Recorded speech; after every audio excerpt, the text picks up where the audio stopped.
We are all so much more stupider now for watching that 1 minute and 57 seconds of Kamala Harris. I don't know if you caught it, but did you see this? Did you catch this moment? That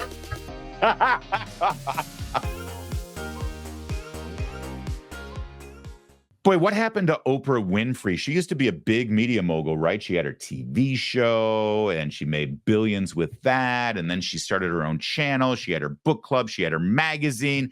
She had all these huge celebrity interviews. She did stuff on 60 Minutes. It was huge, right? And now look at her. She's like reduced to doing infomercials. That's basically what she did last Thursday, an infomercial for a really lousy product that she's trying hard to sell, but it ain't going so well. The product in this infomercial was Kamala Harris. And Oprah Winfrey, in a Kamala Harris for President produced event called Unite for America, tried her best to make Kamala Harris a product that you're going to want to buy. And in the final 2 minutes of this infomercial, Oprah said, well, Kamala, is there anything else you want to say to sort of seal the deal, to close the deal, to tell all those people who might be on the fence why they should vote for you? Go ahead. Tell us all the brilliant nuggets of wisdom just floating around in that noggin of yours to tell the American people why they should vote for you. And boy, oh boy, did Kamala deliver. Let's go. We love our country. I love our country. I know we all do. That's why everybody's here right now. We love our country. We take pride in the privilege of being American. And this is a moment where we can and must come together as Americans, understanding we have so much more in common than what separates us. Let's come together with the character that we are so proud of about who we are, which is we are an optimistic people. We are an optimistic people. Americans, by character, are people who have dreams and ambitions and aspirations. We believe in what is possible. We believe in what can be. And we believe in fighting for that. That's how we came into being, because the people before us understood that one of the greatest expressions for the love of our country, one of the greatest expressions of patriotism, is to fight for the ideals of who we are, which includes freedom to make decisions about your own body, freedom to be safe from gun violence, freedom to have access to the ballot box, freedom to be who you are and just be, to love who you love openly and with pride, freedom to just be. And that's who we are. We believe in all that. And so this is a moment where we stand knowing what we are fighting for. We're not fighting against.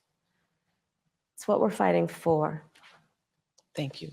Thank you. Madam Vice President. We are all so much more stupider now for watching that 1 minute and 57 seconds of Kamala Harris. I don't know if you caught it, but did you see this? Did you catch this moment? That oh, babe, we're right there with you, babe. We can't believe it either. That is the Oprah Winfrey looking at the camera saying, "Can you believe this?" Seriously, I mean, what the hell am I doing here? Can anyone believe any of this?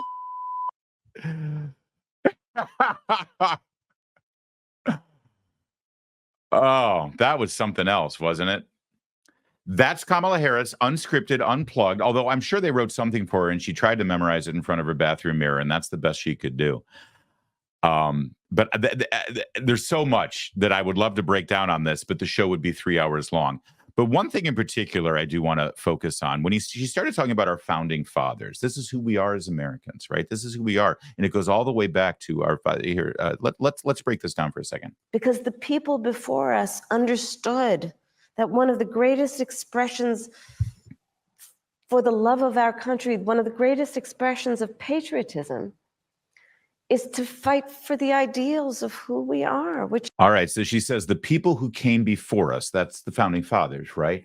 The greatest expression of patriotism is to fight for ideals and fight for who we are. And let's just do this side by side real fast, because she lists those things that make us who we are, right? The foundational principles and values that make the American people, sets us apart from the rest of the world. We are a people who are founded on an idea based in freedom and liberty and reason. And by the way, God, but of course we can never evoke that because we're, liberals. And that set us apart from everyone else. Every other nation in the world was founded based on their bloodline or based on their land, right? And their property, not us. We were founded on ideas, intellectualism, and aspirations. And she properly identifies that. Those that came before us, our founding fathers, George Washington, Thomas Jefferson, Ben Franklin, John Adams, Alexander Hamilton, even the real Alexander Hamilton, not the hip hop rapper on Broadway. They got together and they formed our nation based on those important principles and freedoms that we all hold dear and have held dear since our founding. So now she articulates those freedoms. which includes freedom to make decisions about your own body. We all know what she means when she says freedom to make decisions about your own body. It's not about whether you get a haircut or not.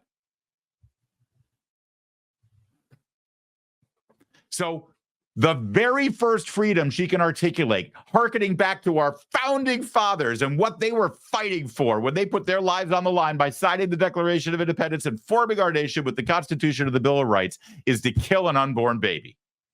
That's absolutely what they were. George Washington said, give me abortions or give me death. Wait, that was Thomas Paine. Either way, I don't think abortion was mentioned. The very first thing from our founding fathers, but it gets better. It gets better. Freedom to be safe from gun violence. Freedom to be that. That's what Oprah had to look and say, can you believe this shit? Freedom to be safe from gun violence. Our founding fathers, in the advent of the Revolutionary War, with Lexington and Concord, they were really just fighting to be free from gun violence. Honey, I hate to break it to you, but if it weren't for gun violence, we wouldn't have a country right now. We literally won our independence by using gun violence.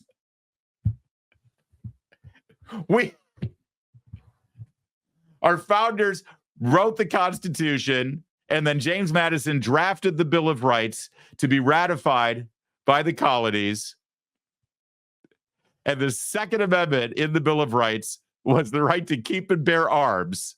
And she says that one of the founding principles was the freedom to be free from gun violence. Well, there's more. So far, what was our country founded on? Abortion and gun confiscation. Okay, what's next? Freedom to have access to the ballot box. Freedom to have access to the ballot box. What does it even mean, first of all, number one? And number two, hate to break it to you, but our nation was founded in a way where not a lot of people got to vote. That was that. I'll be honest with you. If you look at the Constitution, the way it was structured and the discussions that were had about democracy, the last thing they wanted was for everyone to have access to the ballot box. Now, well, we've made some changes between then and now, certainly, and you can be in favor of those if you'd like, or you could, at this point, question the validity and logic behind the 19th Amendment.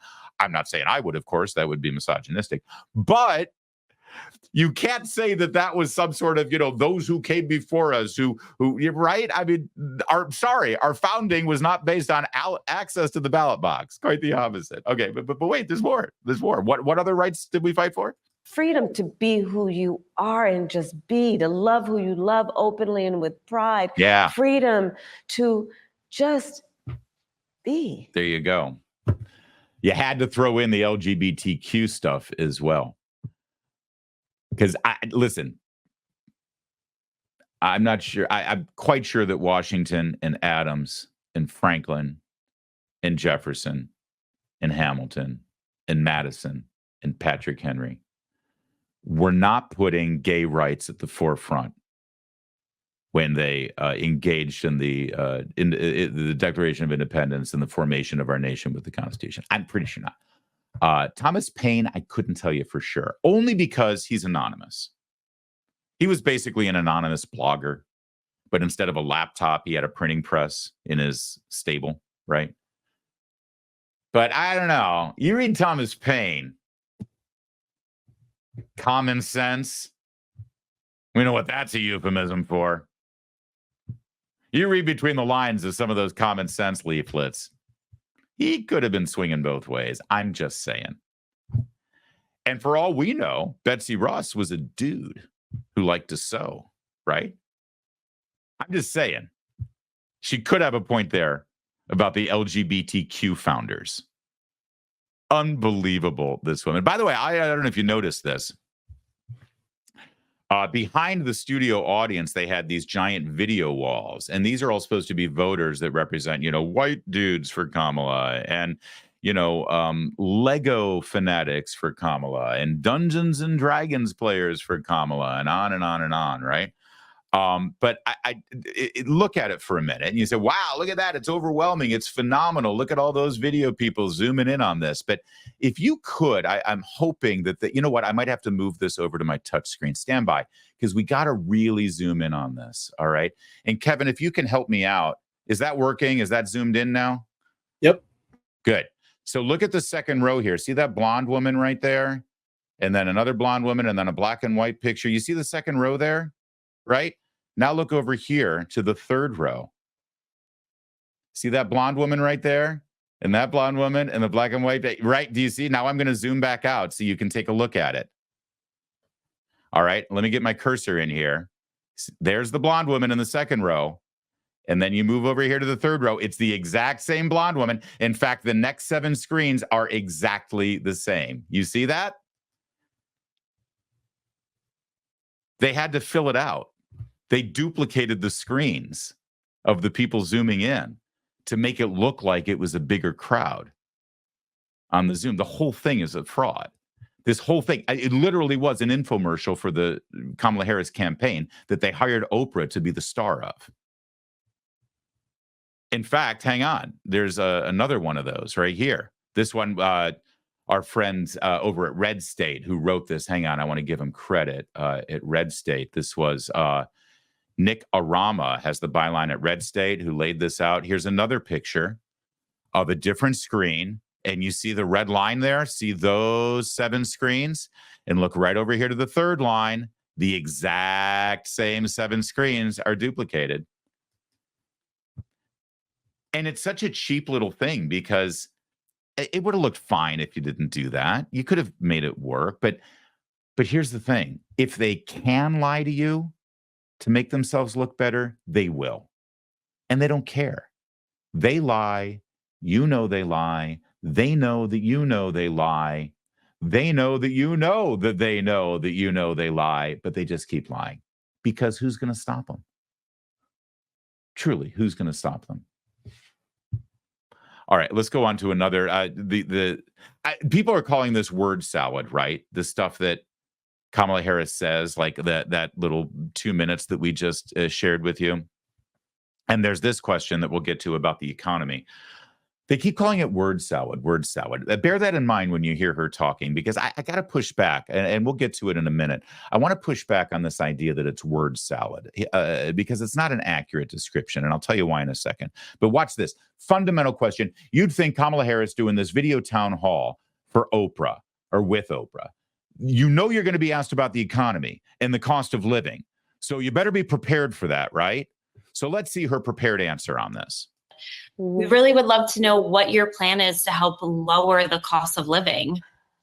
Yeah, first of all, thank you both for being here. And yours is a story I hear around the country as I travel. And in terms of both rightly having the right to have aspirations and dreams and ambitions for your family, and working hard and finding that the American dream is, for this generation and so many recently, far more elusive than it's been.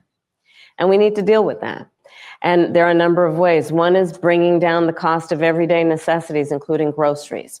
Okay. We're going to watch this together again. And it's just amazing. Word salad indeed, right? I'm going to give you the inner monologue of the beta soy boy who's sitting next to his very attractive wife or girlfriend. Not sure, don't want to presume. But watch his eyes, watch his face. And because odds are that most men are conservative and most women are liberal. Most men vote Republican and are lining up for Trump. That's true. That's the gender gap. So all things being equal, this guy probably in his heart would rather vote for Trump. And for all we know, he will.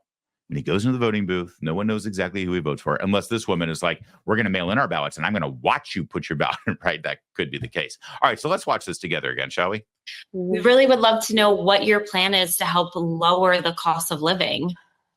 Yeah, first of all, thank you both for being here. And yours is a story I hear around the country as I travel. Really? How could you be hearing this around the country as you travel? All you do is go to pre-scripted events and read off of a teleprompter, and then you get off the stage. Who exactly are you hearing this from? You've only done 3 interviews so far, and certainly the reporters in New York who are asking you the questions aren't asking you about this. So that's a lie, isn't it? When you say you hear this story, from whom? You're never actually even talking to voters. And in terms of both rightly having the right to have aspirations and dreams. No, I'm sorry. The question wasn't about having a right to have aspirations and dreams, because everyone has a right to an aspiration or dream. That's actually nonsense, what you just said, and makes no sense. Every single person on the planet has a right to an aspiration or a dream. See, the question is, I'm paying $8 for a pound of hamburger. What are you going to do to fix it? And ambitions for your family, and working hard and finding that the American dream is, for this generation and so many recently, far more elusive than it's been. Right, because of your policies. You're saying that the American dream is elusive because people are working hard and not having enough at the end of the day. That's what you did. You're actually in office right now. Could you do something about it? Dreams, aspirations, American dream. I would like to afford a dozen eggs, ma'am. Could we get back to the question? What are you going to do to lower the cost of living? And we need to deal with that. And there are a number of ways. One is bringing down the cost of everyday necessities, including groceries. Wait.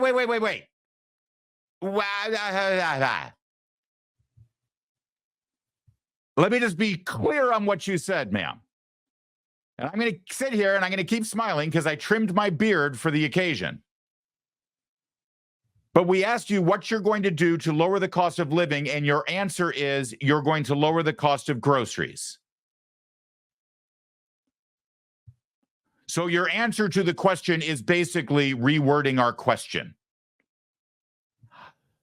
Follow-up question. How in the hell are you going to lower the cost of groceries? Oh, I'm sorry. Do we have to move on? We're done? Okay, our time is up. Well, thanks so much. This was great. Can't wait to vote for Trump. I'm thinking that's that guy's inner monologue. I'm hoping that's that guy's inner monologue. I sure hope it's your outer monologue. To the word salad thing, guys, I understand why we use the word salad, because it's funny and it evokes this person who's just moronically saying whatever words they want and throwing it out there and hoping, it makes sense to somebody, which it doesn't. But here's the thing about salad. It has limited nutritional value, but at least salad has fiber. Salad has roughage, as my grandmother used to call it, right? And what does fiber and roughage do? At the very least, even though there's not a lot of nutrition at the end of eating a salad, unless you got a really good dressing on it, you're probably dissatisfied, just like hearing Kamala Harris speak. But at least you've got the fiber and roughage in your body. At the very least, you're going to be able to cleanse your colon and take a nice dump. And the fact is, Kamala's speeches don't actually deliver that. They don't even give you that. If anything, it's the opposite effect. You watch Kamala Harris give a speech and you're kind of constipated afterwards. You wish you had a salad after hearing her speech. So we got to find something better than word salad. It ain't working for me. All right. One other question that he heard about the border. She got a question about the border. What are you going to do about the border? What would be specific steps to strengthening the border? Specific steps, by the way. The question was literally, what are your specific steps for strengthening the border? So it's a wonderful and important question. You know, my background was as a prosecutor, and I was also the elected attorney general for 2 terms of a border state. So this is not a theoretical issue for me. Actually, it kind of is. It's fascinating that she evokes the fact that she was the Attorney General of California, which is a border state. And there's an implication there. She's trying to imply, and she wants you to think, oh, so when she was the Attorney General of California, she dealt with border security issues in her capacity. But here's the funny thing. It's the Biden-Harris administration that is currently suing attorneys general at border states from doing anything about the border. They took the state of Texas and their attorney general, Ken Paxton, to the Supreme Court to keep him from being able to do anything about border security. And Governor Greg Abbott from actually securing the border. She and her administration are literally blocking states on the border from being able to do anything about the border because it's the federal government's responsibility. And now she's trying to have it both ways and saying, well, you know, I was the Attorney General of California, so I know everything about border security. No. Her political philosophy is that an Attorney General in California literally should keep their hands off of the border. But she'll say stuff like this to smokescreen you and make you think, oh, yeah, she has experience here. She has experience. By the way, isn't it fascinating? When asked about specific steps of what she'll do about the border, she immediately goes back to 2 jobs ago. Not as U.S. Senator, the job before she was vice president. She goes back to Attorney General of California. Ma'am, you're the vice president of the United States right now. And Biden empowered you to be one of the point people on, well, the border, but now they've rewritten history and they said, no, it was about the root causes. Okay, fine. Why don't you brag about what you did as vice president, empowered to fix the root causes of illegal immigration? But she doesn't. She can't say a damn word about her current job as vice president of the United States. She goes all the way back to being the Attorney General of California, where as Attorney General of California, she literally did nothing about border security. Amazing. Absolutely amazing. Have you heard this at all on cable news over the last several days? This has been out since Friday morning, right? Has anyone pointed this out? Why doesn't anyone point this out? Why am I the only one here? Okay. She goes on. She continues to lie about the border and her past stellar history. This is something I've actually worked on. No, I have prosecuted transnational criminal organizations that's not border for security. the trafficking of guns, drugs, and human beings. That's not border security. I take very seriously the importance of having a secure border. No, you don't. And ensuring the safety of the American people. The question was, what specific steps will you do to secure the border? And she gave you gobbledygook and lies. But if you're to take her from her word, well, I prosecuted people who violated the border. Okay, so her job then, her solution, I guess, since the question was what specifics, and the only thing she could draw from was being Attorney General of California, where she prosecuted people for gun trafficking and human trafficking, then that means, well, listen, we're not going to do much to secure the border, but when we apprehend people and arrest them for breaking our border laws, I'll convict them, right? That's what she's saying. That's what her answer is. Look at my history. I was Attorney General. I prosecuted and convicted people for breaking these laws, right? So, okay, I guess it's something. It doesn't do much to stem the flow. It doesn't do much for our border towns who are overrun. It doesn't do much to stop 250,000 people from crossing into this border illegally every month. But at the very least, Prosecutor Kamala will arrest them and throw them in jail once they catch them, if they ever catch them. Okay. Except for this newly unearthed video. 2019, when she was a senator, Donald Trump was the president. And here she is with the crowd screaming about ICE, Watch what she says. Watch what they say. Listen to what she joins in saying with them. Deportation, up with education, down with deportation. Up with education, down with deportation. Up with education, down with deportation. Up with education, down with deportation. Up with education, down with deportation. Up with education, down with deportation. Up with education. Now, there's something really fascinating about this. I'll show it to you in a moment. But what they're chanting, by the way, is up with education, down for deportation. I believe that is the whole. You can hear down for deportation. I believe the first part is up with education. And she's got the groove going, and she looks so cool. And look at our senator is with us, and she's chanting with us, right? So down for deportation is fascinating. She is now claiming that if you want to know about her border security policies, just look at her track record as Attorney General of California, where she prosecuted people for breaking the laws. Well, what's the punishment for entering this country illegally? Deportation. Deportation. So, Madam Attorney General, Madam Prosecutor, who says, just look at my track record, she's now chanting down with the punishment, basically. Down with deportation. But there's something else that's very funny about this. I'm going to mute it so I can talk over it. Watch her mouth. Oh, no, actually, we do have to hear this. I want you at the very beginning here, watch her mouth as she is chanting along with them, up for education, down for deportation. Watch her mouth as she chants everything along with them. Deportation, up with education, down with deportation. Up with education, down with deportation. Up with education, down with deportation. Up with education. You see that, right? And then look at the last one. You can see her mouth the word. She's saying it with them, down with deportation, right? Watch her mouth. Down with deportation. Right there. You saw her say it, down with deportation. All right. Now watch what happens. Because somewhere in her head, the little Tweety bird that flies around in that empty space sort of figured it out. And the little Tweety bird flying around inside her very empty noggin thought to itself, oh my gosh, I'm on video right now saying down with deportation. And that might come back to haunt me someday, because I am a U.S. senator and I want to be president someday, and maybe this will be used against me. So you saw the first 15 seconds of this video where she is grooving and she is chanting everything with them, up education, down deportation, right. And she's in there, she's there. And then she's something clicked, something switched in her head, because she said, oh, wait, what the hell am I saying? And now watch what she does. Up with education, down with deportation. Up with education, down with deportation. Up with education, down with deportation. Up with education, down with deportation. Up with education, down with deportation. Up with.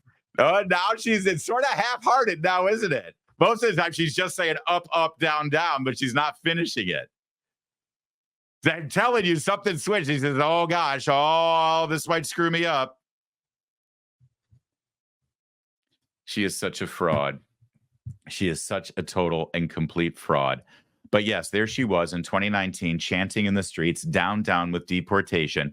And this video emerges just, 48 hours. She stood there and said, I was a prosecutor. Just look at my track record. I arrested these criminals for gun trafficking and human trafficking, and I'll do the same thing. That's my policy. That's what I'll do. Except, that whole deportation thing. She's pretty happy about it too, isn't she?